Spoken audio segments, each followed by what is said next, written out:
예수 그리스도의 보병궁 복음서 리바이 다울링 저 머릿말 이 책의 원제목은 물고기 시대의 그리스도인 예수의 보병궁 시대의 복음서이다.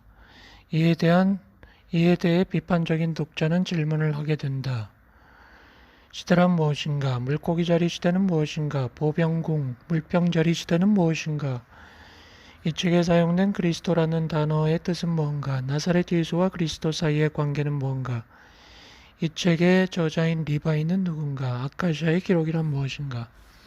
1. 시대란 무엇인가? 전문학자들은 태양과 그의 행성들이 수백만 마일 떨어진 중심 태양 주위를 돌고 있으며 태양은 한 번의 공전 주기를 일으키는데 26,000년이 안 된다고 한다. 황도대라고 불리는 이 궤도는 양자리, 황소자리, 쌍둥이자리, 개자리, 사자자리, 처녀자리, 저울자리, 정갈자리, 공수자리, 염소자리, 물병자리, 물고기자리의 12궁으로 나뉘어져 있다. 우리의 태양계가 이 자리 하나를 통과하려면 2100년이 넘는 시간이 필요하며 이 시간을 한 시대로 측정한다. 전문학자들이 말하는 분점들의 세차 때문에 12궁을 지나는 태양은 위에 있는 순서와 반대로 움직인다. 한 시대가 시작하는 정확한 시기. 이 문제에 대해서는 천문학자들 사이에 의견이 있다. 차이가 있다. 그러나 이 책의 서론에서는 연구자들이 말하는 의견의 이유를 제시하는 것이 목적이 아니다. 우리의 현재 목적에 맞는 입증된 사실들이 있기 때문이다. 황소자리 시대가 시작된 우리의 역사적인 아담 시대에 태양이 황도대의 황소자리 타우로스로 들어섰고 태양이 양자리 아리에스에 들어갔을 때 아브라함이 양자리 시대 초기 가까이에 살았다는 것은 모든 까다롭게 비판적인 연구자들에 의해 인정받고 있다. 로마 제국이 부상할 무렵 태양이 물고기 자리에 들어가서 물고기 자리 시대가 되었고 그 시대 초기에 나사렛 예수가 살았다. 이 물고기 자리 시대는 무엇인가? 물고기 자리 시대는 기독교 시대와 동일하다. 바이시스란 단어는 물고기를 의미한다. 이 별자리는 물의 별자리로 알려져 있으며 물고기 자리 시대는 물고기와 그 원소인 물의 시대였다. 선구자 요한과 예수는 그들의 위대한 제도를 설립하면서 물세례 의식을 도입했고 이것은 모든 기독교 교회와 종파에서 현재 이르기까지 사용된다. 물은 정화의 상징이다. 예수 그 자신이 세례를 받기 전에 선구자에게 말했다. 모든 사람은 씻겨야 한다. 이는 혼의 정화를 상징한다. 본문 1부 예수의 어머니 마리아의誕생과 초년 시절 1. 아우구스투스 시저의 통치하에 헤롯 안티파스는 예루살렘의 지배자였다. 2. 팔레스타인은 유대, 사마리아, 갈릴리 세 지방으로 되어 있었다. 요아김은 유대교 율법의 마스터였고 재력이 있었다. 그는 갈릴리의 나사렛에 살았고 유다 지파의 안나가 그의 아내였다. 그들에게 아이가 태어났다. 좋은 여자아이였다. 그들은 기뻐했다. 그들은 아이에게 마리아라고 이름 지었다. 요아김은 아이를 기리는 잔치를 벌였다. 그는 부자와 존귀한 자들과 위대한 자를 초대하지 않았다. 가난한 사람과 걸음이 불편한 사람들과 장님들을 초대하여 옷가지와 음식과 선물을 주었다. 그가 말했다. 주님께서 나에게 이런 부를 주셨으나 나는 그분의 은혜를 입은 청지기일 뿐입니다. 만일 하나님의 자녀들이 공궁할 때에 내가 베풀지 않는다면 주님이 이 부를 저주할 겁니다. 아이가 3살이 되자 나이가 든 부모는 그녀를 예루살렘으로 데려갔다. 아이는 그곳의 성전에서 제사장들에게 축복을 받았다. 제사장은 선지자이며 선각자였다. 그는 아이를 보고 말했다. 이 아이는 고귀한 선지자이며 율법 선생의 어머니가 되리니 주 하나님의 성전에 머물러야 합니다. 마리아는 주님의 성전에 머물게 되었다. 산헤드린 의장인 힐렐이 마리아에게 유대의 계율을 가르치고 마리아는 기뻐하였다. 마리아는 홍기에 이르자 나사렛의 목수인 야곱의 아들 요셉과 약혼하였다. 요셉은 헌신적인 에세네파였다. 2부 예수와 선구자 요한의 탄생과 어린 시절. 유대의 언덕에 있는 헤브론이라는 마을 근처에 사가랴와 엘리자벳이 살고 있었다. 그들은 앞으로 올 구원자에 대한 율법과 예언서 시편을 읽으면서 왕을 기다리고 있었다. 제사장이던 사가랴가 예루살렘의 성전에서 제사장의 직무를 행할 차례가 되었다. 성소에서 향을 피울 때 천사 가브리엘이 나타나 섰다. 사가랴는 유대인들에게 재앙이 닥칠 징조라 생각하고 두려워했다. 가브리엘 천사가 말했다. 하나님의 사람이여 두려워하지 말라. 나는 그대와 온 세상에 선한 의지와 평화가 온다는 메시지를 전한다. 그대가 찾는 평화의 왕자가 오실 것이다. 그대의 아내가 아들을 낳을 것이다. 그 아이에 대해 선지자가 이렇게 기록했다. 주께서 오시기 전에 내가 엘리야를 너희에게 다시 보낼 것이다. 그는 구원하실 주를 위해 언덕을 낮추고 골짜기를 채워 그를 위해 길을 닦을 것이다. 이 시대가 시작할 때 너의 아들은 요한이라는 이름을 받았으니 주님의 은총이란 뜻이다. 그 아이 이름을 요한이라 하라. 그 아이는 하나님 앞에서 영예롭게 될 것이며 포도주를 마시지 않을 것이며 성스러운 숨결로 충만할 것이다. 엘리사벳이 앉아있을 때 가브리엘 천사가 나타나 예루살렘에서 자신이 사가랴에게 계시했던 말을 전했다. 사가랴는 제사장의 소임을 마치고 집으로 돌아와 엘리사벳과 함께 기뻐했다. 5달이 지나 천사 가브리엘이 나사렛에 있는 마리아의 집에 나타나 말했다. 기뻐하라. 그대가 하나님의 이름으로 축복을 받고 성스러운 숨결의 이름으로 축복고 그리스도의 이름으로 세 배의 축복을 받은 것은 그대가 그럴 만한 사람으로서 임마누엘이라 불릴 아들을 낳을 것이기 때문이다. 그의 이름은 예수다. 그것은 그가 백성들을 죄에서 구원하기 때문이다. 요셉이 일과를 마치고 집으로 오자 마리아는 천사 가브리엘이 나타나 전한 말을 들려주었다. 부부는 하나님의 사람이 진리의 말을 전했다고 믿었기에 기뻐했다. 마리아는 엘리사벳을 찾아가 천사 가브리엘이 말한 약속에 관한 이야기를 전했고 두 사람은 기뻐했다. 마리아는 사가랴와 엘리사벳의 집에서 90일을 보내고 나사렛으로 돌아왔다. 사가랴와 엘리사벳 사이에 아들이 태어나자 사가랴가 말했다. 하나님의 이름이 가장 축복받을 것이요 그것은 그의 백성인 이스라엘을 위해 하나님께서 축복의 장을 열어주셨기 때문이요 하나님의 언약은 이루어질 것이요. 그리고 사가랴가 갓 태어난 요한을 들여다보며 말했다. 너는 거룩한 분의 선지자로 불릴 것이다. 너는 그분 앞에서 그분의 길을 준비하게 될 것이다. 이스라엘 백성에게 구원의 지식을 전하고 회개와 죄사함의 복음을 전파하게 될 것이다. 보라, 곧 높은 곳에서 온 샛별이 우리에게 와서 어둠 속에 앉아있는 자들을 위해 길을 밝히고 우리를 평화의 길로 걸어가도록 안내할 것이다. 3. 예수의 탄생이 가까워질 무렵이었다. 마리아는 엘리사벳이 보고 싶어서 요셉과 함께 유대의 언덕으로 갔다. 마리아와 요셉이 베들레헴에 이르렀을 때 날이 저물어 하룻밤을 묵어야 했다. 그러나 베들레헴은 예루살렘으로 가는 사람으로 가득했고 여관과 민박은 손님으로 넘쳤다. 가축을 치는 동굴을 제외하고는 쉴 곳을 찾지 못했다. 한밤중에 외치는 소리가 들렸다. 저기 있는 동굴의 짐승들 사이에서 아이가 태어났다. 오기로 약속된 사람의 아들이 탄생한 것이었다. 낯선 사람들이 아기를 받아 마리아가 준비한 옷에 감싸서 집 나르는 짐승들을 먹이는 구유에 뉘었다. 예복을 입은 세 사람이 들어와 아이 앞에서 말했다. 모든 힘, 모든 지혜, 모든 사랑이 그대의 것입니다. 임마누엘이여. 이때 베들레헴의 언덕 위에는 양치기가 여러 양떼를 지키고 있었다. 양치기들은 기도하는 경건한 사람이었다. 그들은 구원자가 오기를 기다리고 있었다. 언약의 아이가 태어나자 눈처럼 흰 옷을 입은 남자가 그들에게 나타났다. 두려워 마시오. 내가 기쁜 소식을 전하겠소. 밤중에 베들레헴의 동굴에서 선지자이자 왕이신 분이 태어나셨소. 양치기들은 기뻤다.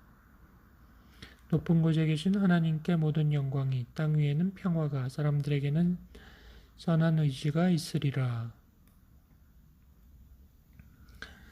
그런지 양치기들은 사람들이 임마누엘이라 부르는 그분을 만나 존경을 표시하기 위해 베들레헴의 동굴로 갔다. 아침이 되자 인근에 사는 여자 양치기가 마리아와 요셉과 아이를 위해 방을 마련하였다. 요셉은 사가랴와 엘리사벳에게 전령을 보내 말했다. 약속한 아기가 베들레헴에서 태어났습니다. 그러자 사가랴와 엘리사벳이 요한을 데리고 베들레헴으로 와서 환호하였다. 그리고 마리아와 엘리사벳은 일어난 모든 경이로운 일에 대해 이야기했다. 사람들은 그들과 함께 하나님을 찬양했다.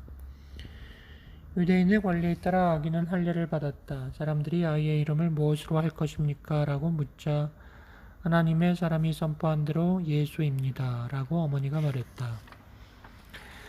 마리아는 아들이 태어난 지 40일이 되었을 때 아기를 데리고 예루살렘 성전으로 갔다. 아기는 제사장에 의해 축성을 받았다.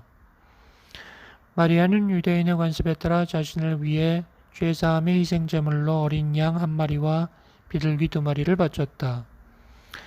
시므온이라는 어떤 경건한 유대인이 성전에서 하나님을 섬기고 있었다. 젊은 시절부터 임마누엘이 오기를 기다리면서 육신으로 오시는 메시아를 보기 전까지는 죽지 않을 것을 하나님께 기도했다. 시므온은 예수를 보자 기뻐하며 말했다. 저는 이제 죽어도 여한이 없습니다. 왕을 보았기 때문입니다. 그리고 안고 말했다. 보십시오. 이 아이는 우리 이스라엘 민족과 세상에 칼을 가져올 것입니다. 그러나 이 아이는 칼을 부러뜨릴 것이고 그러면 나라들은 더 이상 전쟁을 배우지 않을 것입니다. 나는 아이의 이마 위에 있는 주님의 십자가를 봅니다. 그리고 이분은 이 십자가로 정복할 것입니다. 성전에는 84살 된 과부 노파가 있었는데 성전을 떠나지 않고 밤낮으로 하나님을 예배하고 있었다. 노파가 예수를 보고 외쳤다. 임마누엘을 보세요. 메시아의 이마 위에 있는 십자가인을 보세요. 우리와 함께 계시는 하나님 임마누엘이라 말하며 그를 경배하기 위해 무릎을 꿇었다. 그러자 흰 옷을 입은 어떤 스승이 나타나 말했다. 선한 여인이여, 멈추고 그대의 행동을 주의하라. 그대는 사람들을 경배해서는 안 된다. 그것은 우상 숭배이다. 이 아이는 모든 사람의 곧 사람의 아들이며 모든 찬양을 받을 가치가 있다. 그대는 하나님을 사모하고 경배해야 한다. 그분만을 섬겨야 한다. 노파는 감사한 마음으로 머리를 숙이고 하나님께 경배했다. 마리아는 아기 예수를 데리고 베들레헴으로 돌아갔다. 5. 유프라테스강 너머에 마귀 사제들이 살고 있었다. 사제들은 현명하여 별의 움직임을 읽을 수 있었다. 그들은 한 위대한 혼이 탄생할 것을 점쳤고 예루살렘 위에 별이 뜬 것을 보았다. 마귀 사제들 가운데 3명이 다가오는 시대의 위대한 분을 보기를 갈망했다.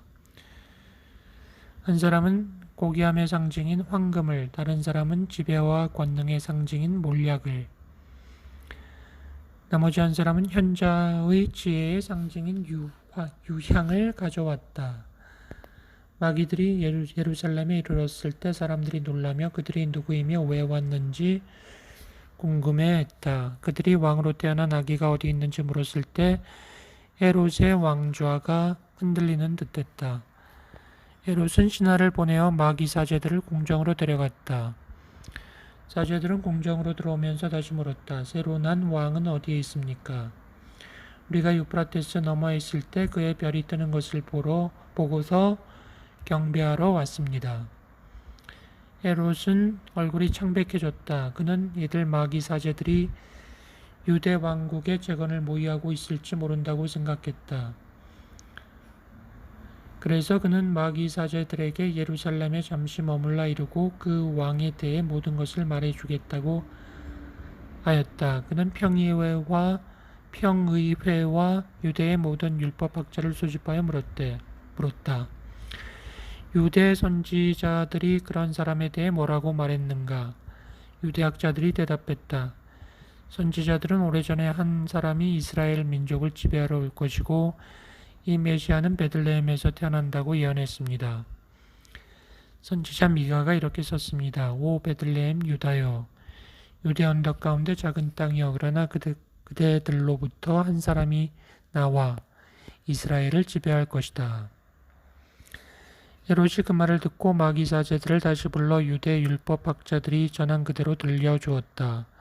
그런 뒤 그들을 베들레헴으로 떠나보냈다.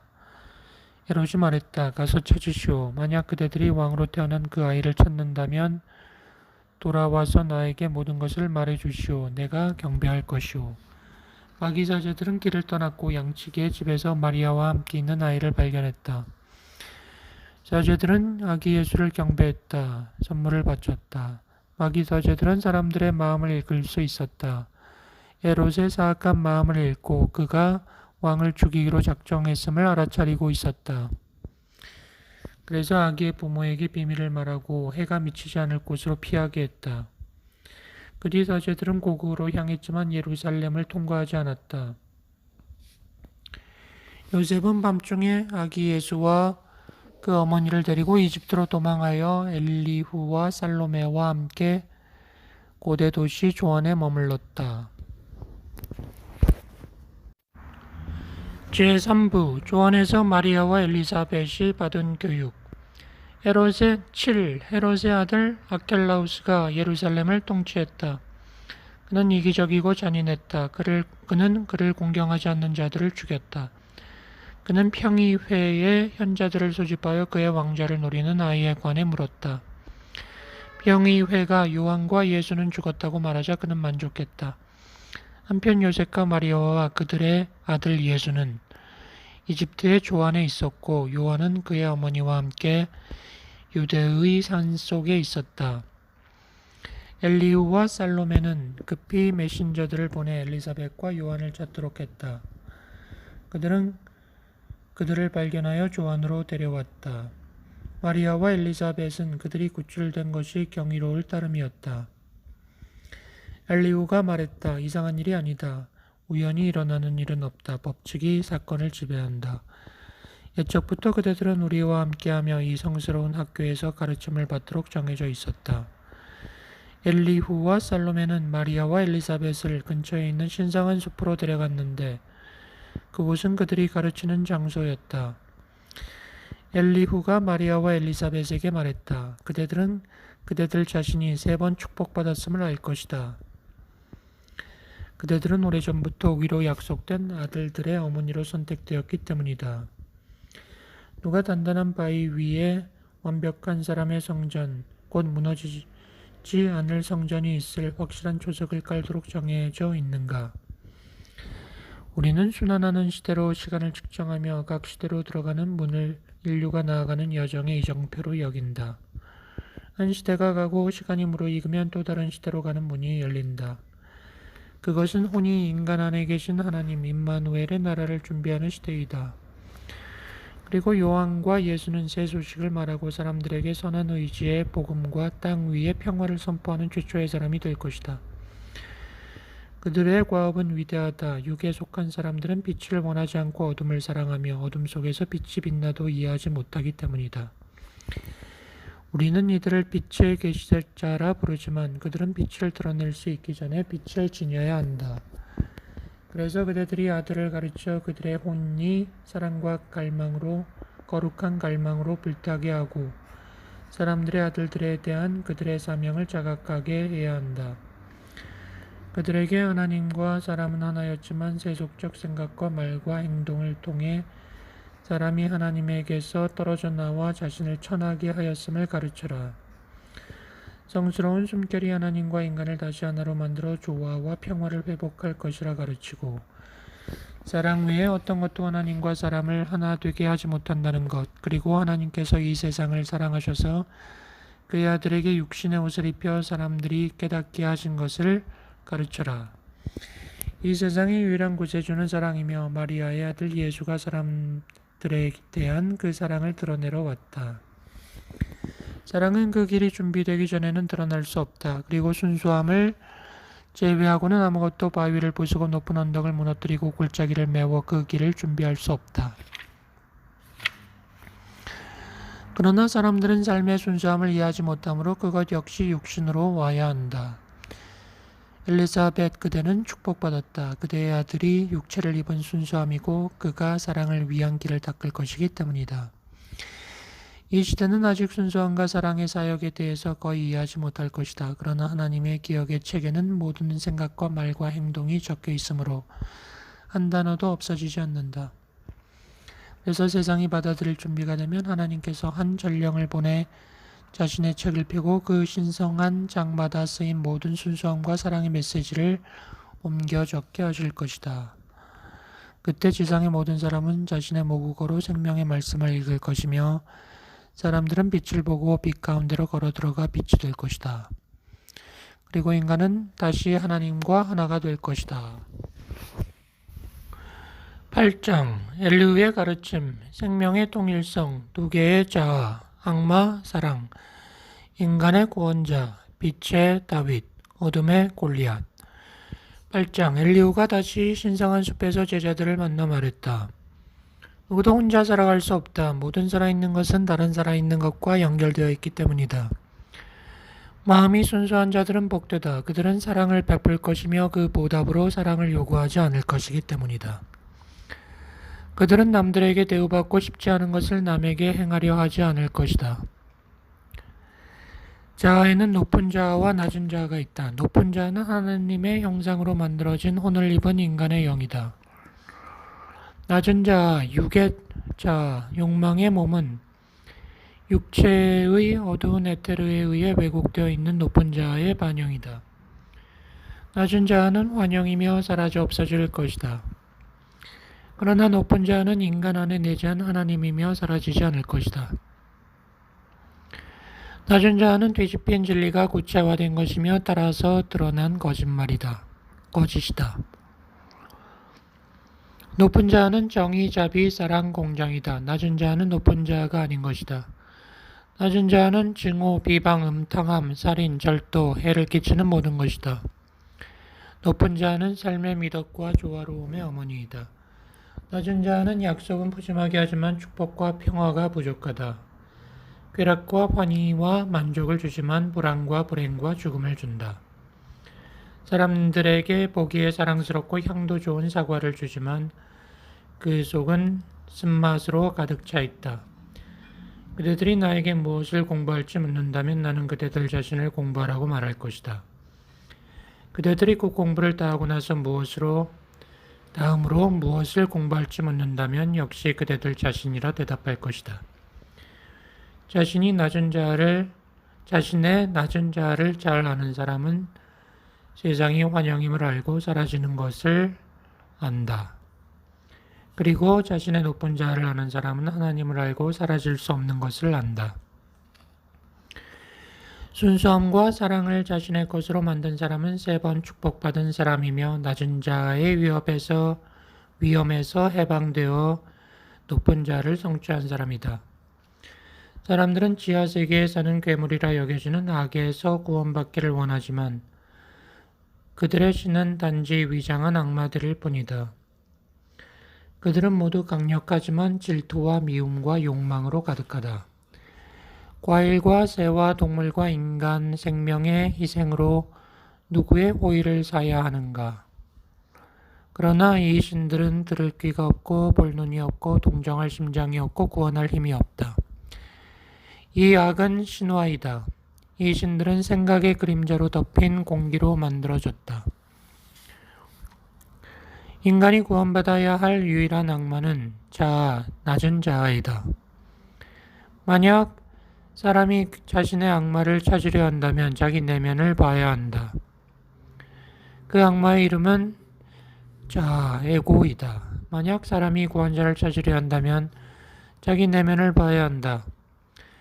그리고 악마인 자아가 지위에서 물러날 때 구원자인 사랑이 관세의 보좌로 올라갈 것이다. 빛의 다윗은 순수함이다. 다윗은 어둠의 강한 골리앗을 물리치고 구원자인 사랑을 왕좌에 앉힌다. 9장 살로메가 그날의 교훈을 가르쳤다. 모든 시대가 같지 않다. 오늘은 남자의 말이 힘을 가지겠지만 내일은 여자가 가르침을 펼칠 것이다. 인생의 행로에서 남자와 여자는 손을 잡고 걸어야 한다. 상대방이 없는 한쪽은 반쪽이다. 각자 할 일이 있다. 그러나 만물이 가르친다. 그리고 각각은 자신만의 시간과 계절이 있다. 태양과 다른 사람들을 위한 자신만의 교훈을 갖고 있다. 그리고 각각은 정해진 시간에 가르친다. 달과 모든 별들의 계절에 태양의 교훈이 주어진다면 그 교훈은 시든 잎이 시냇물 위에 떨어지는 것처럼 사람의 마음에 떨어질 것이다. 오늘 우울함과 낙담과 억압된 심정으로 걷는 사람이라도 내일은 그 같은 사람이 기쁨으로 가득하다. 오늘 하늘이 축복과 희망으로 가득 찬 것처럼 보일지라도 내일이 되면 계획과 목적이 수포가 된다. 오늘은 자신이 밟는 땅을 저주하고 싶어 하지만 내일은 찬양으로 가득 차 있다. 오늘은 사랑하는 자녀를 경멸하고 질투하지만 내일은 육적인 자아를 넘어서서 기쁨과 선의지를 뿜어낸다. 왜 이런 높이와 깊이, 경쾌한 마음과 슬픔이 일상에서 발견되는지 인간은 궁금해한다. 그들은 어느 곳에나 교사들이 있고 그 교사들이 각자 하나님께서 정해주신 임무 수행에 바쁘며 진리를 인간의 마음속에 몰고 간다는 것을 모른다. 그러나 그것은 사실이다. 모든 사람은 자신이 필요한 가르침을 받는다. 마리아가 말했다. 오늘 저는 기쁩니다. 저의 생각과 삶이 고향됨을 느낍니다. 저는 어찌하여 영감으로 가득 차 있을까요? 살로메가 말했다. 오늘은 기쁨의 날이고 경배와 찬양의 날이며 우리가 우리 아버지 하나님을 이해할 수 있는 날이다. 그러면 우리 함께 1이시며 3이시며 7이신 하나님을 공부하도록 하자. 세상이 형성되기 이전에 만물은 하나였다. 다만 성령, 숨결이었다. 그리고 성령께서 숨을 쉬자 드러나지 않았던 것들이 하늘의 불과 생각, 아버지 하나님과 어머니 하나님이 되었다. 하늘의 불과 생각이 함께 숨을 쉬자 그들의 독생자가 태어났다. 그 아들은 사람들이 그리스도라 부르는 사랑이다. 사람들은 하늘의 생각을 성스러운 숨결이라고 부른다. 그리고 세 분의 하나님이 숨을 내쉬자 보라 7 영이 보좌 앞에 섰다. 이들은 엘로힘이며 우주의 창조 영들이다. 이들이 사람을 만들자라고 했고 사람이 만들어졌다. 이 세계의 초창기에 극동에 살던 사람들이 말하기를 또는 우주적 숨결의 이름이라 하였으며 고서에 이렇게 쓰여 있다. 위대한 도는 드러난 형체가 없지만 천지를 만들고 유지한다. 우리의 위대한 도는 열정이 없지만 해와 달과 별을 뜨고 지게 한다. 위대한 도는 이름이 없지만 만물을 성장시키고 파종의 계절과 수확의 계절을 가져온다. 위대한 도는 하나였다. 그 하나가 둘이 되었고 둘은 셋이 되었고 셋은 7으로 진화하였다. 그것이 우주를 형상이 드러난 것으로 채웠다. 위대한 도는 악한 것이든 선한 것이든 모든 것에 비와 이슬과 햇빛과 꽃들을 베푼다. 그의 풍성한 창고로부터 그는 모두를 먹인다. 그 고서의 다른 장은 사람에 대해 이렇게 말한다. 사람의 영은 대도의 영과 엮여 있다. 오는 대도의 7 숨결 안에 거하며 욕망의 몸은 육체의 토양에서 생겨난다. 영은 순수한 것, 선한 것, 참된 것을 사랑하지만 욕망의 몸은 이기적인 자아를 증송한다. 그래서 그 혼은 둘 사이의 싸움터가 된다.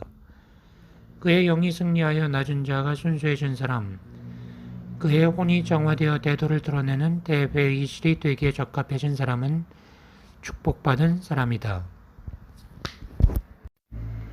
10장 엘리후가 가르쳤다. 그가 말했다. 고대 동방의 어느 민족이 하나님을 경배했는데 그들은 그 한 분이신 하나님을 브라마라 불렀다. 그들의 율법은 정의로웠고 그들은 평화롭게 살았으며 그들은 내재한 빛을 보았고 지혜의 길을 걸었다. 그러나 세속적인 사제들이 나와서 그 세속적 마음을 채우기 위해 율법을 바꾸고 가난한 자들을 핍박했다. 그렇게 브라만교는 부패했다. 그러나 이런 암흑의 시대에도 소수의 훌륭한 스승들이 흔들림 없이 서 있었다. 그들은 성스러운 브라마의 지혜가 더럽혀지지 않도록 지켰다. 갈대아에도 브라마는 알려져 있었다. 테라라는 이름의 경건한 브라만이 우르국에 살았다. 기근이 가나안 땅을 휩쓸자 아브라함은 친족과 가축을 이끌고 이집트로 가서 조안의 비옥한 평야에 천막을 치고 살았다. 지금도 사람들은 아브라함이 살던 평야를 볼 수 있다. 너희는 아브라함이 이집트에 온 이유를 묻는다. 이유는 그곳이 개척의 유람지이며 비밀스러운 것이 있는 땅이기 때문이다. 아브라함은 조안에서 천문학을 가르치는 한편 그곳에서 현자들의 지혜를 배웠다. 그리고 그는 배울 것을 다 배운 후에 친족과 가축들을 이끌고 가나안으로 들어갔다. 그리고 마물의 평원에 천막을 치고 거기에 살다가 죽었다. 그의 생애와 업적은 그의 아들들과 이스라엘 지파들에 대한 기록과 함께 유대의 신성한 책들 속에 보존되어 있다. 페르시아에도 브라흐마는 경외의 대상이 되었다. 사람들은 그를 한 분, 존재하는 모든 것에 원인 없는 원인으로 보았으며 동방에 사는 사람들에게 도가 그러하듯이 브라흐마는 그들에게 신성한 존재였다. 사람들은 평화롭게 살았다. 그러나 다른 나라들과 마찬가지로 페르시아에서도 사제들이 자아에 도취되고 욕망에 물들어 지성과 사랑을 분노하게 했다. 종교는 부패하고 파충류들이 신들로 구분되었다. 시간이 흘러 자라투스트라라는 혼이 인간으로 태어났다. 그는 고귀한 영을 보았다. 그리고 사람이 정한 신들의 결함도 보았다. 그가 입을 열자 페르시아가 그의 말을 들었다. 그가 한 분 하나님, 하나의 민족, 하나의 사원을 말할 때 우상들의 제단은 무너졌다. 그러나 사람들은 눈으로 직접 그들의 하나님을 확인해야 했으므로 자라투스트라가 말했다. 보좌 옆에 선 영들 가운데 위대하신 분은 아우라 마즈다이며 그분은 태양의 광명으로 나타나신다. 그러자 사람이 태양 속에 계신 아우라 마즈다를 보고 태양의 사원에 엎드려 그를 경배하였다. 페르시아는 마귀인의 땅이다. 그 땅의 사제들은 마리아의 아들이 태어난 곳을 가리키는 별을 보고 그를 평화의 왕자로 경배한 최초의 사람들이었다. 자라투스트라의 계율과 율법은 아베스타 경전에 기록되어 있으며 너희는 그것을 읽고 너희 자신의 것으로 만들 수 있다. 그러나 그 말씀이 살아 움직여서 그 말씀의 가르침들이 머리와 심장의 일부가 되기 전까지는 아무것도 아니라는 것을 알아야 한다. 진리는 하나이다. 하지만 누구도 그 자신이 진리가 되기 전에는 진리를 알지 못한다. 11장 엘리후가 가르쳤다. 인도의 사제들은 부패하게 되었다. 브라흐마가 거리에서 잊혀지고 인간의 권리는 먼지 속에 짓밟혔다. 그때 어느 스승이 나타났다. 깨달음의 부처로서 세상의 부와 명예를 외면하고 침묵을 찾았다. 그는 높은 삶의 복음을 전파했고 사람을 존중하는 법을 가르쳤다. 그는 신들의 교리를 가르치지 않았다. 단지 인간을 알았고 따라서 그의 신념은 정의와 사랑과 의로움이었다. 그는 말했다. 미움은 잔인한 말이다. 사람들이 너희를 미워하더라도 그것을 마음에 두지 말라. 너희는 사람의 미움을 사랑과 자비와 선한 의지로 바꿀 수 있다. 자비는 모든 하늘만큼이나 넓다. 모두에게 충분한 선이 있다. 선으로 악을 물리쳐라. 관대한 행위로 탐욕을 부끄럽게 하라. 진리로 오류가 그리는 비뚤어진 선을 바로잡아라. 오류란 왜곡되고 어긋난 진리에 불과하다. 마차 끄는 사람의 발을 바퀴가 쫓는 것처럼 악한 생각으로 말하고 행하는 자에게 고통이 따를 것이다. 자신을 정복하는 자는 전쟁에서 수천 명의 사람을 죽이는 자보다 위대하다. 다른 사람이 마땅히 그러해야 한다고 믿는 바를 스스로 실천하는 사람은 존귀하다. 너희에게 잘못하는 자에게 가장 순수한 사랑을 돌려주어라. 그러면 그는 더 이상 너희에게 잘못하지 않을 것이다. 사랑은 사랑하는 사람의 마음을 순수하게 하듯이 사랑받는 사람의 마음을 순수하게 만들 것이기 때문이다. 그의 말에 주의를 기울여라. 그 말들은 성스러운 숨결의 가르침의 일부이기 때문이다. 이집트는 비밀이 숨겨진 땅이다. 여러 시대의 신비들이 우리의 성전과 사당에 봉인되어 있다. 모든 시대와 나라의 스승들이 이곳에 배우러 온다. 너희의 어른이 되면 이집트의 학교에서 모든 학문을 마칠 것이다. 12장 아침 해가 떠오르자 스승과 학생들이 신성한 숲에 모였다. 살로메가 말했다. 태양을 보라. 그것은 해와 달과 별들을 통해 산과 언덕과 계곡을 통해 꽃과 식물과 나무를 통해 우리에게 말하시는 하나님의 권능을 드러낸다. 하나님은 새와 합시코드와 인간의 음성을 통해 우리를 위해 노래하시고 바람과 비와 천둥의 울림을 통해 우리에게 말씀하신다. 어찌하여 경배하지 않겠는가? 하나님은 모든 사람의 마음에 개별적으로 말씀하신다. 사람들도 각자 개별적으로 하나님께 말씀드려야 한다. 이것이 기도이다. 하나님에게 소리치거나 무릎을 꿇고서 사람들의 죄를 말하는 것은 기도가 아니다. 거룩하신 한 분께 그가 얼마나 위대하며 얼마나 강하며 자비로운지 말하는 것도 기도가 아니다. 하나님은 사람의 칭찬으로 매수할 수 없다. 기도는 삶의 모든 방식이 빛이 되고 모든 행위가 선한 면류관을 쓰며 모든 살아있는 것들이 우리의 봉사로 말미암아 번영되기를 바라는 소망이다. 고귀한 행위와 유익한 말이 기도이다. 강렬하고 효험 있는 기도이다.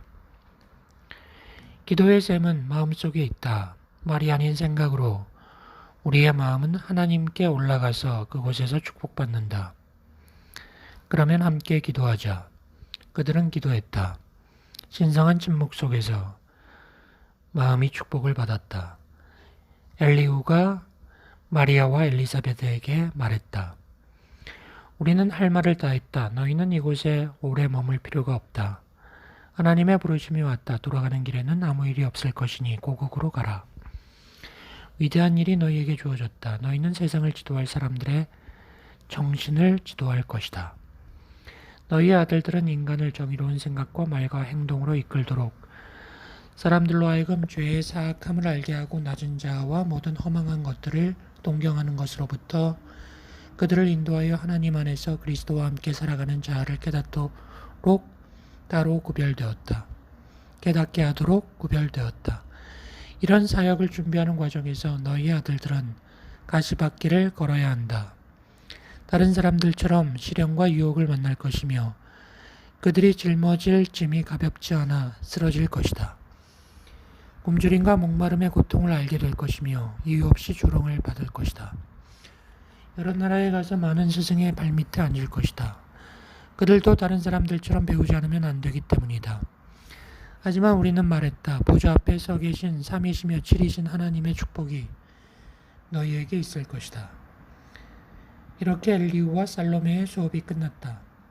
그들은 3년간 신성한 숲에서 제자들을 가르쳤다. 그 가르침이 책으로 쓰였다면 굉장한 책이 되었을 것이다. 마리아와 요셉과 엘리사벳은 예수와 그의 선구자와 함께 고향으로 향했다. 헤롯 아켈리우스가 예루살렘을 통치하고 있었기에 그곳을 거치지 않았다. 그들은 사해를 지나 엔게디 언덕에 이르러 가까운 친척인 여호수아의 집에서 쉬었다. 엘리사벳과 요한은 이곳에 머물렀다. 그러나 요셉과 마리아와 그들의 아들은 요단길을 따라가다가 며칠 뒤 나사렛에 있는 집에 도착했다.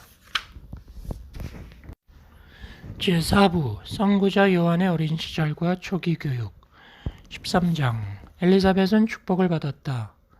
그녀는 요한과 시간을 보냈다. 엘리후와 살로메에게서 받았던 내용을 아들에게 가르쳤다. 요한은 자연 속에 있는 집에서 지내는 것과 그가 배운 가르침을 기뻐했다. 근처의 언덕에는 동굴이 있었다. 엔게디의 은자가 사는 다윗의 동굴이 근처에 있었다. 이 은자는 마세노였다. 그는 이집트의 사제이자 사카라 성전에서 온 스승이었다. 요한이 7살이 되자 마세노는 그를 광야로 데리고 가서 다윗의 동굴에 함께 머물렀다. 마세노는 요한을 가르쳤고 요한은 스승의 말에 감명을 받았다. 그리고 마세노는 삶의 신비들을 요한에게 열어주었다. 요한은 광야를 사랑했다. 그는 스승을 사랑했으며 소박한 음식을 사랑했다. 그들이 먹는 음식은 과일과 견과류, 벌꿀과 콩으로 만든 빵이었다. 마세노는 이스라엘 사람으로서 유대의 모든 축제에 참석했다. 요한이 9살이 되자 마세노는 그를 예루살렘의 대축제에 데리고 갔다. 사악한 아켈라우스는 잔인했기에 왕위에서 쫓겨나 멀리 추방되었다. 요한은 예루살렘을 방문하게 되어 기뻤다. 마세노는 그에게 유대인의 의식에 대해서 알려주었다. 요한은 동물과 새들을 죽여서 하나님 앞에 불태우는 것으로 어떻게 죄를 용서받는지 이해할 수 없었다. 마세노가 말했다. 하늘과 땅의 하나님께서는 희생제물을 요구하지 않으신다. 이 잔인한 의식의 풍습은 다른 나라의 우상 숭배자들로부터 온 것이다. 어떠한 죄도 동물이나 새, 사람의 희생제물에 의해서 지워지지 않았다. 죄란 인간이 악의 진흙탕 속으로 뛰어드는 것이다. 그래서 사람이 죄에서 벗어나려면 그가 걸어온 길로 돌아가서 악의 진흙탕에서 벗어날 자신의 길을 찾아야 한다. 돌이켜서 사랑과 정의로 마음을 깨끗이 하라. 그리하면 용서받을 것이다. 이것이 선구자가 사람들에게 전할 메시지의 짐이다. 요한이 물었다. 용서란 무엇입니까? 그것은 빚을 갚는 것이다. 다른 사람에게 잘못하는 사람은 그가 잘못한 것을 바로잡을 때까지 용서받을 수 없다. 베다경은 잘못을 한 당사자 외에는 아무도 그것을 바로잡을 수 없다라고 말한다. 요한이 말했다. 만일 그것이 사실이라면 자기 안에 내재된 힘을 제외하고 용서할 힘은 어디에서 나옵니까? 인간은 스스로를 용서할 수 있습니까? 마세노가 말했다. 그 문은 열려 있다. 너는 사람이 올바른 대로 돌아오는 길과 그의 죄사함의 길을 볼 것이다. 제5부 예수의 유년 시절과 교육. 요셉의 집 마리아가 아들을 가르친다. 예수의 조부모가 예수를 기리는 잔치를 베푼다. 예수가 꿈을 꾼다. 할머니가 해몽한다. 16. 요셉의 집은 나사렛의 마미온 거리에 있었다. 마리아는 이 집에서 아들 예수에게 엘리후와 살로메의 교훈을 가르쳤다. 예수는 베다의 창가와 아베스타 경전을 좋아했지만 무엇보다 다윗의 시편과 솔로몬의 논쟁을 즐겼다. 유대의 예언서를 읽는 것은 예수의 기쁨이었다. 7살이 되었을 때 예수는 책에 있는 모든 것을 외우고 있었기에 책을 읽을 필요가 없었다. 예수의 조부모인 요아킴 부부는 어린 예수를 기리기 위하여 잔치를 열어 친척들을 초대하였다. 예수가 말했다. 제가 꿈을 꾸었는데 꿈속에서 바닷가 백사장에 서 있었습니다.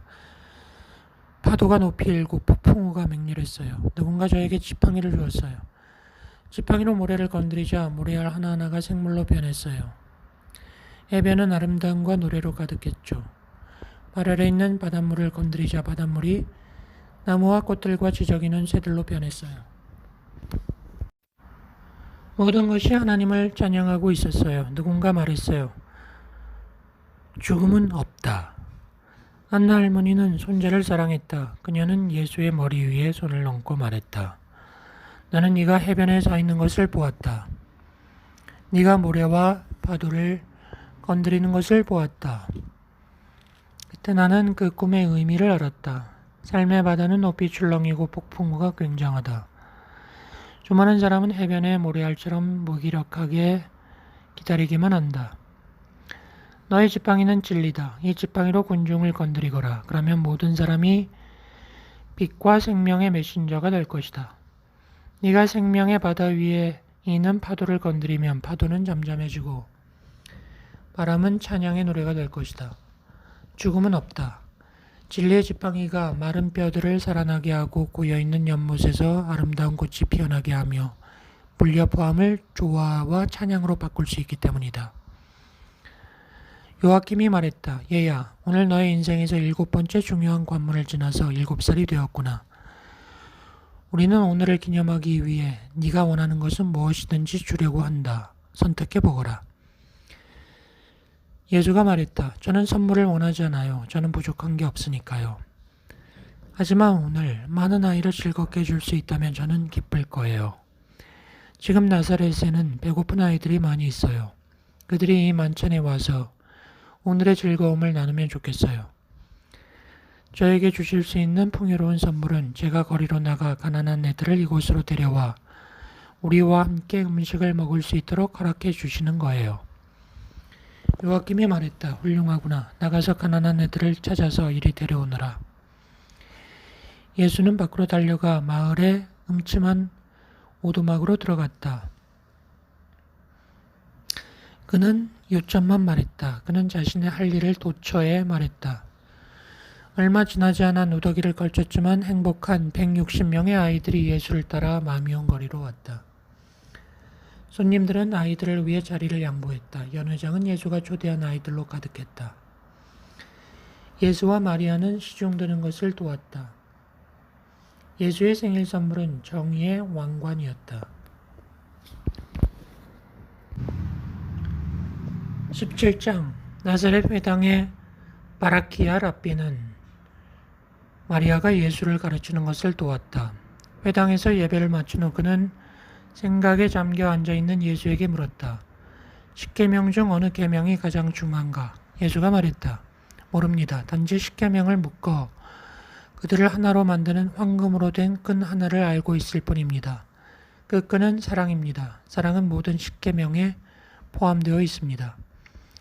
어떤 사람이 사랑으로 가득 차 있다면 그는 하나님을 경배할 수밖에 없습니다. 하나님은 사랑이니까. 사랑으로 충만하면 사람을 죽일 수 없습니다. 거짓 증언을 할 수 없으며 남의 물건을 탐낼 수 없습니다. 오직 하나님과 사람을 경배할 따름입니다. 사랑으로 충만한 사람은 어떤 계명도 필요하지 않습니다. 랍비가 물었다. 너의 말은 하늘에서 내려온 지혜의 소금으로 간이 배어 있구나.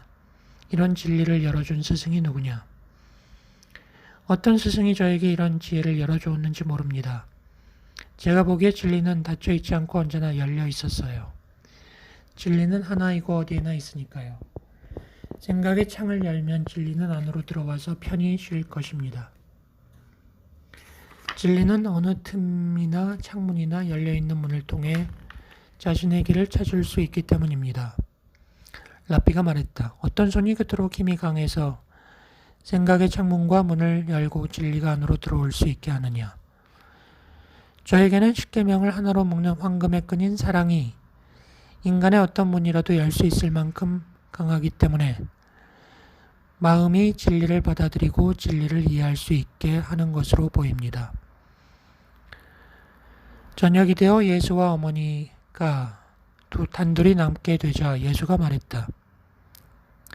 랍비는 하나님이 사람들의 아들들을 대할 때 편파적이라고 생각하는 것 같아요.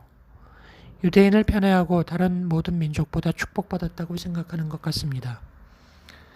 저는 어떻게 하나님께서 편파적이면서 동시에 공평할 수 있는지 모르겠습니다. 사마리아인, 그리스인, 로마인들 모두 유대인처럼 거룩하신 한 분의 똑같은 자녀가 아닌가요?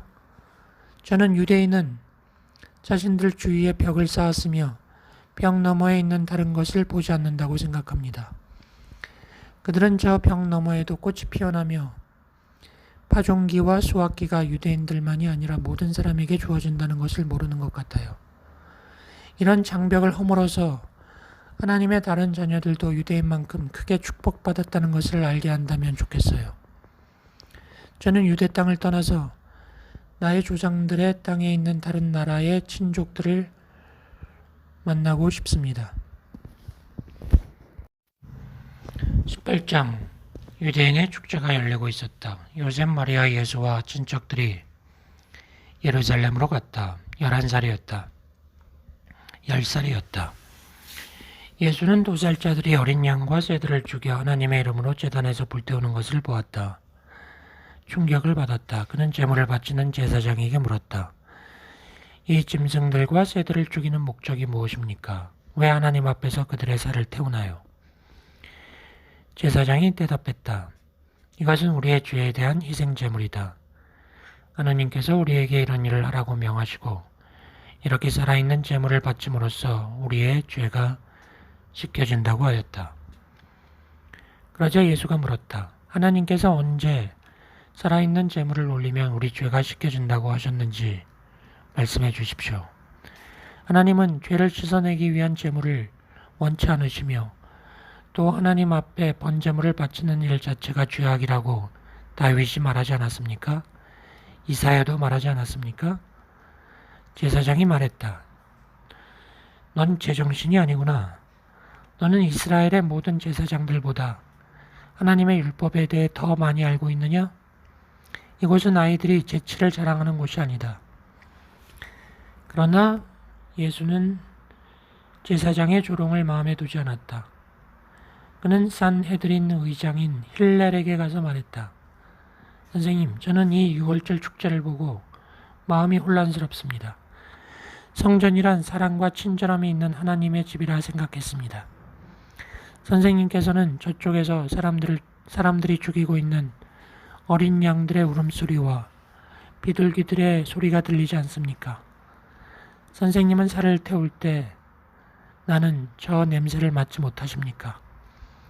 인간이 친절하고 정의로우면서 잔인함으로 가득 찰 수 있나요? 피를 흘리고 살을 태우는 희생제물에 기뻐하는 하나님은 저의 하나님이 아닙니다. 저는 사랑의 하나님을 찾고 싶습니다. 그리고 선생님은 현명하십니다. 그러니 사랑의 하나님을 어디에서 찾을 수 있는지 말해 주실 수 있을 거예요. 힐렐은 대답할 수 없었다. 그의 마음은 예수의 말에 공감하며 흔들렸다. 힐렐은 예수를 가까이 오게 하여 그의 머리에 손을 얹고 눈물을 흘렸다. 사랑의 하나님이 계시니 나와 함께 가자꾸나. 함께 손잡고 사랑의 하나님을 찾아보자꾸나. 그러자 예수가 말했다. 어째서 우리가 어딘가로 가야 하죠? 저는 하나님께서는 어디에나 계신다고 생각했습니다. 우리가 우리의 마음을 깨끗이 하고 잔인함과 사악한 생각을 몰아내어 그 안에 사랑의 하나님이 거하실 수 있는 성전을 만들 수는 없나요? 산헤드린의 의장은 마치 자신이 어린아이이며 자신 앞에 선 소년이 스승처럼 느껴졌다. 이 아이는 분명 하나님이 보낸 선지자다. 그 후 힐렐은 예수의 부모를 찾아가 예수가 자신들과 함께 지내면서 율법의 계율과 성전 제사장들의 모든 가르침을 배워도 되는지 물었다. 예수의 부모는 승낙했고 예수는 예루살렘 성전에 머물렀고 힐렐은 그를 가르쳤다. 그리고 힐렐 역시 예수에게서 보다 높은 삶에 대한 가르침을 받았다. 예수는 1년 동안 힐렐과 성전에 머물렀다. 그런 뒤 그는 나사렛의 집으로 돌아왔다. 그리고 아버지 요셉과 묵수일을 했다. 제6부 인도에서 예수의 삶과 일 21장 인도 남부 오리사의 왕자인 라반나는 유대인 축제에 참석했다. 라반나는 부자이며 공정한 사람으로 많은 브라만 사제들과 함께 서양의 지혜를 추구했다. 예수가 유대인 제사장들 가운데 서서 책을 읽고 말하는 것을 듣고 놀랐다.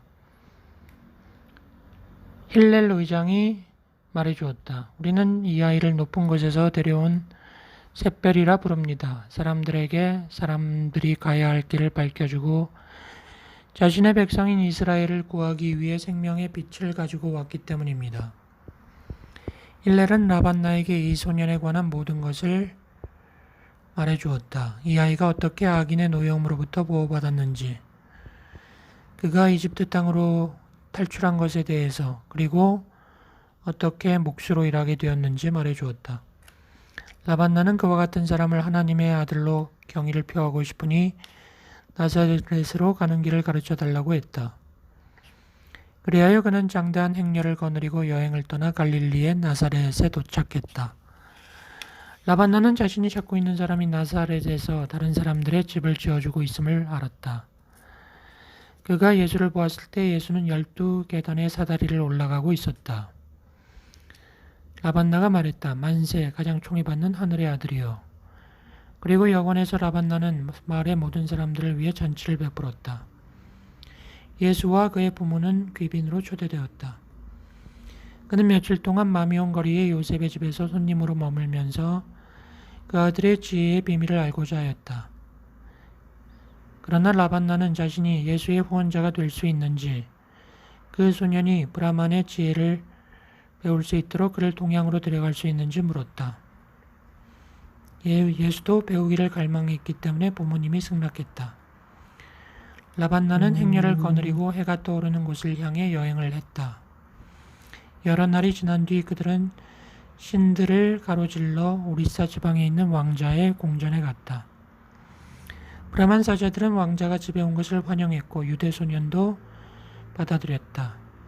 예수는 자간나트 사원의 학생으로 받아들여져 베다와 만우 법전을 배웠다. 브라만교회 스승들은 예수의 개념들에 경탄했고 예수가 자신들의 율법의 의미를 설명하는 것을 듣고 놀라워했다. 22장 자간나트의 사제들 중에 그 유대 소년을 사랑한 사람이 있었다. 그 사제는 라마스 브라마스라는 이름이다. 예수와 라마스가 자간나트 광장을 걷고 있을 때 라마스가 말했다. 유대 스승이여, 진리란 무엇입니까? 예수가 말했다.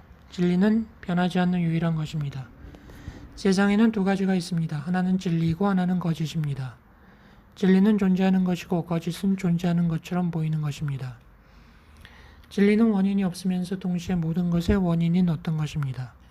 거짓은 모이면서도 어떤 것이 현상으로 드러난 것입니다.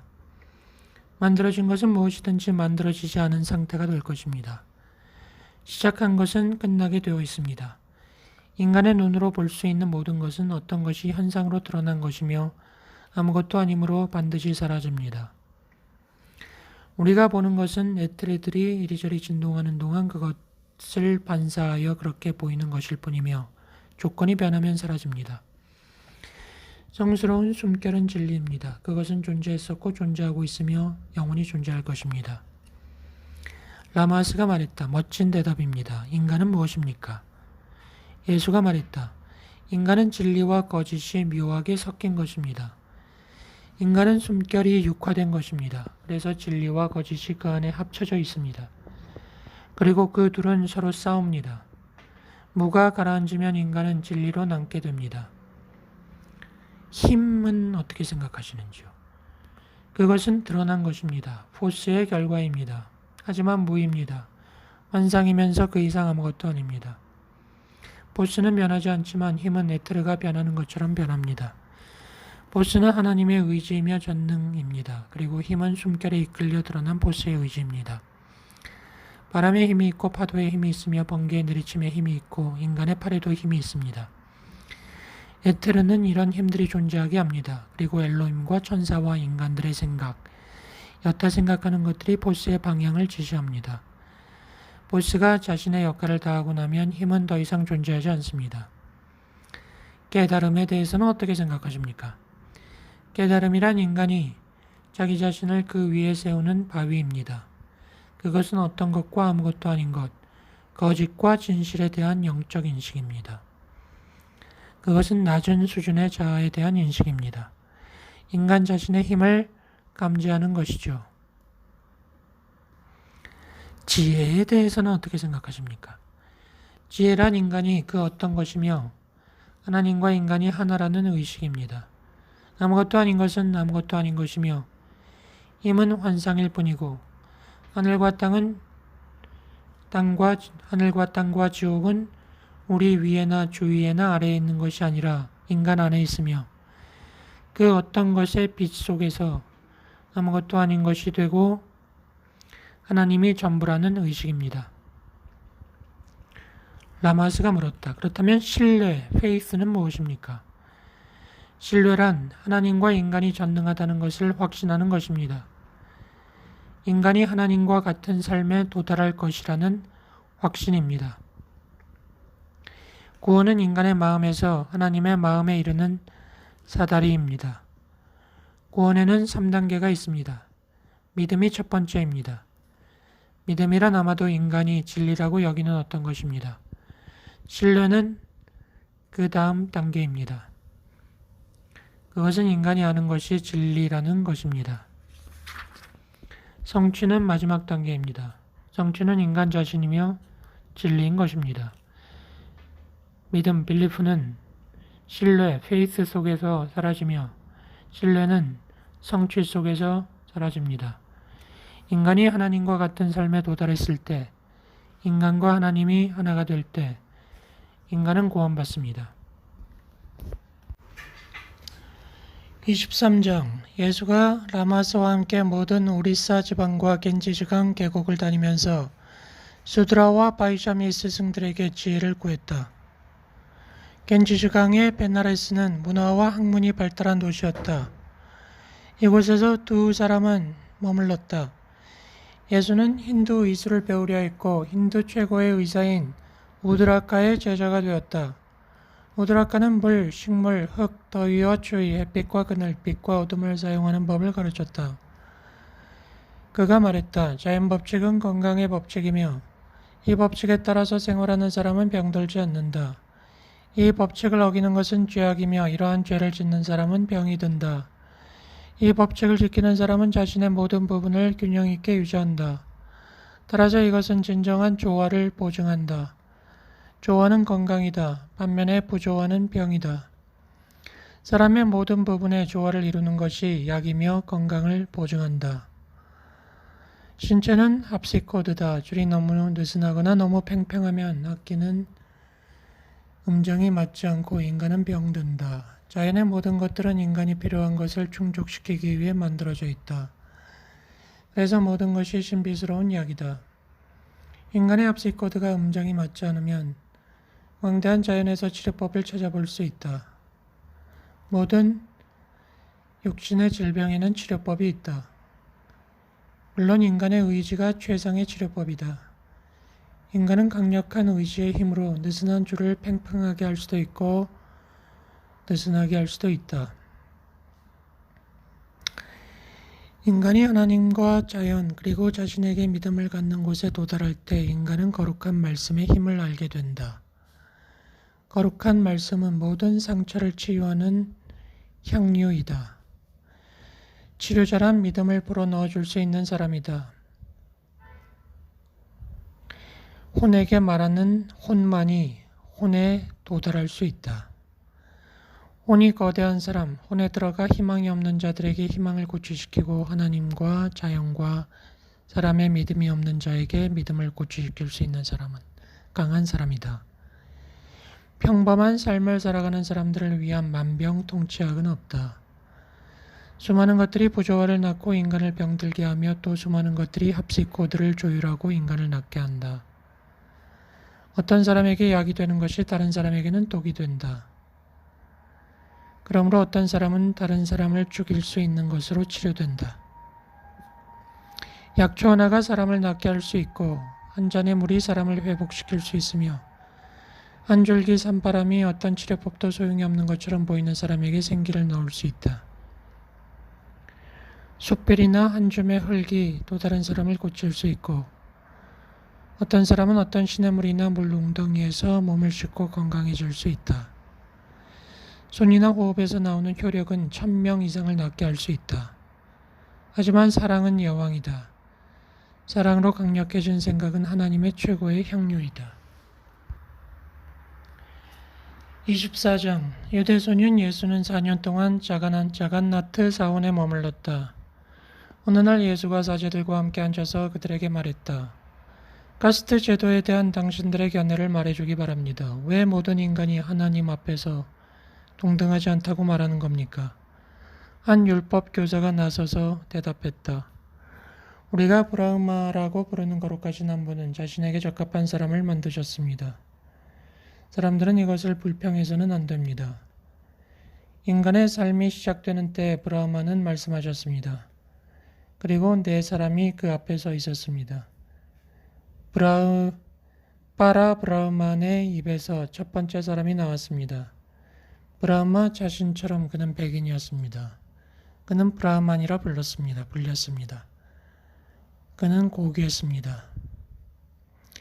그는 브라흐만 사제로 불리었습니다. 두 번째 사람은 피부가 붉은색이었고 바라브라흐만의 손에서 나왔습니다. 그는 크샤트리아라고 불렸습니다. 왕이나 통치자, 전사가 되도록 만들어졌습니다. 임무는 사제들을 보호하는 것이었습니다. 바라브라흐만의 안에서 세 번째 사람이 나왔습니다. 그는 바이샤라 불렸습니다. 피부색은 황색이었으며 농사를 짓고 가축을 돌보는 일을 했습니다. 발에서 네 번째 사람이 나왔고 흑인이었습니다. 그는 수드라라고 불리는 천한 신분이었습니다. 모든 사람이 종이며 타인의 존경을 받을 권리가 없습니다. 그들은 배다 경전의 독경을 들을 수도 없습니다. 그들이 사제나 왕의 얼굴을 쳐다보는 것은 죽음을 의미합니다. 그러자 예수가 말했다. 그렇다면 바라브라하마는 정의롭고 공평한 하나님이 아니군요.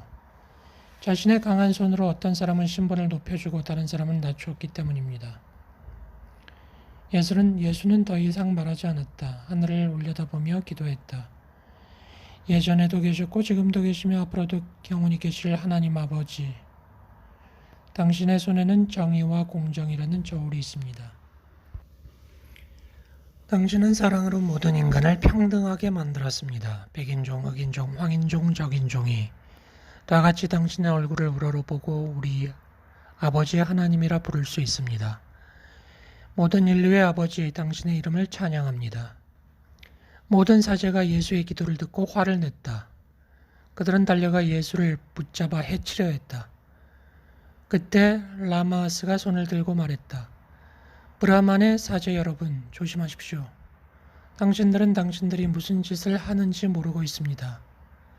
이 젊은이가 찬미하는 하나님을 당신들이 알 때까지 기다리십시오. 나는 기도하고 있는 이 소년을 보았습니다.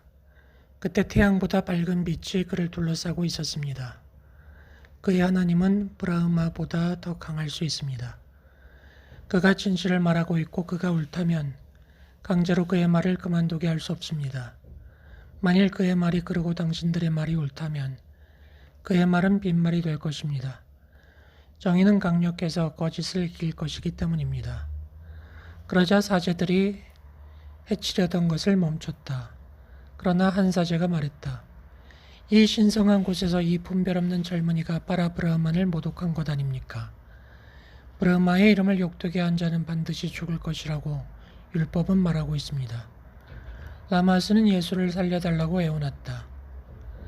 그러자 사제들이 줄로 된 채찍을 들고 예수를 밖으로 쫓아냈다. 예수는 길을 떠나 흑인종과 황인종, 하인들과 땅을 경작하는 사람들이 사는 거처를 찾았다. 예수는 그들에게 처음으로 평등의 복음을 알려주었다. 예수는 그들에게 인류의 형제와 아버지 하나님에 관해서 말했다. 평민들은 예수의 말을 기쁘게 듣고 하늘에 계신 우리 아버지 하나님이 시여 하고 기도하는 법을 배웠다. 25장 예수가 무리 중 수드라들과 농부들이 자신의 말을 듣고자 가까이 왔을 때 비유 하나를 말했다.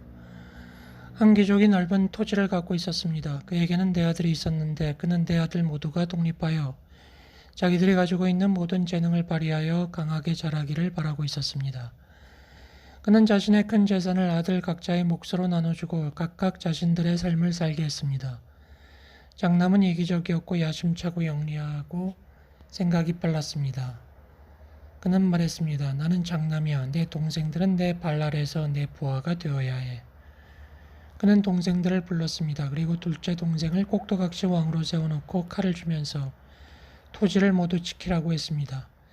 셋째에게는 땅과 물이 흐르는 우물을 주어 사용하게 하고 양과 소의 가축대를 주어 땅을 경작하게 하고 가축들을 돌보고 거기에서 나오는 최상의 수확물을 자기에게 가져오게 했습니다.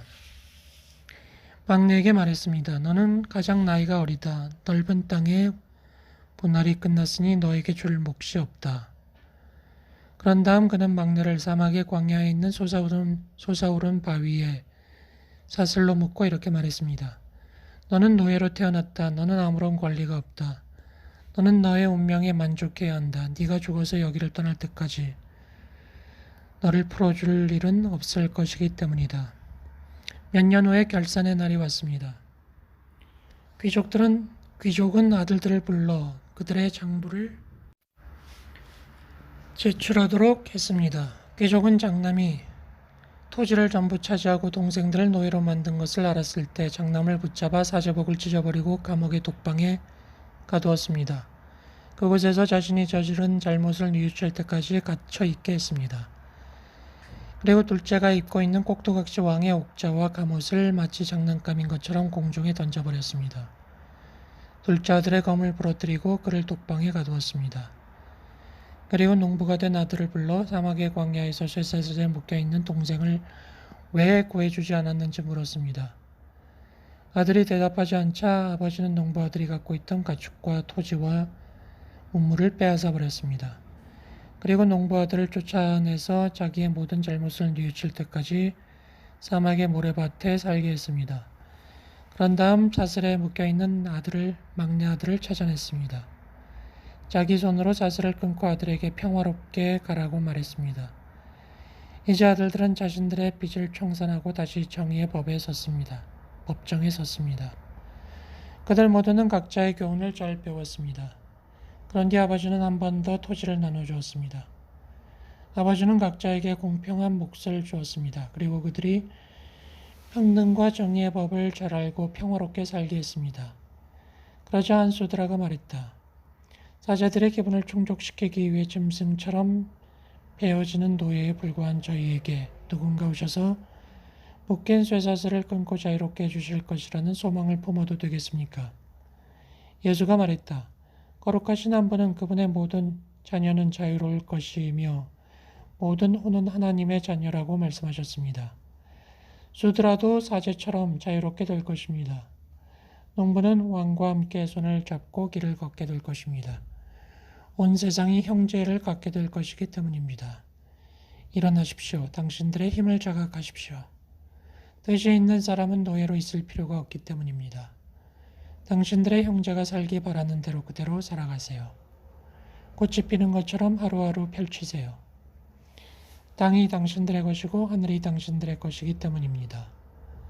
그러면 하나님께서는 당신들이 있어야 할 곳에 당신들을 데려다 줄 것입니다. 그러자 사람들이 간청했다. 우리가 꽃처럼 피어나 우리 자신으로 나아갈 수 있는 방법을 가르쳐 주십시오. 26장 예수는 오리사의 모든 도시를 가르쳤다. 또한 쿠타크의 강변에서도 가르쳤고 수천 명의 사람들이 따랐다. 오늘날 수십 명의 광신자가 작은 나트에 한 마차를 끌고 갈 때 예수가 말했다. 영이 없는 형체가 지나가는 것을 보십시오. 혼이 없는 육체, 제단에 불이 꺼진 사원을 보십시오. 이 크리슈나의 마차는 텅 빈 것입니다. 크리슈나가 마차 안에 없기 때문입니다. 이 마차는 오직 세속의 포도주에 취한 사람들의 우상일 뿐입니다. 하나님은 시끄러운 말 속에 계시지 않습니다. 우상을 섬기는 사원에서 하나님께 가는 길은 없습니다. 하나님과 사람이 만나는 장소는 마음속에 있습니다. 속삭이는 목소리로 하나님은 말씀하십니다. 그리고 그 말씀을 듣는 사람은 고요합니다. 사람들이 말했다. 그 하나님을 우리가 알 수 있도록 가르쳐 주십시오. 예수가 말했다. 하나님의 성스러운 숨결은 사람의 눈으로 볼 수 없습니다. 또 사람들은 하나님의 영을 볼 수 없습니다.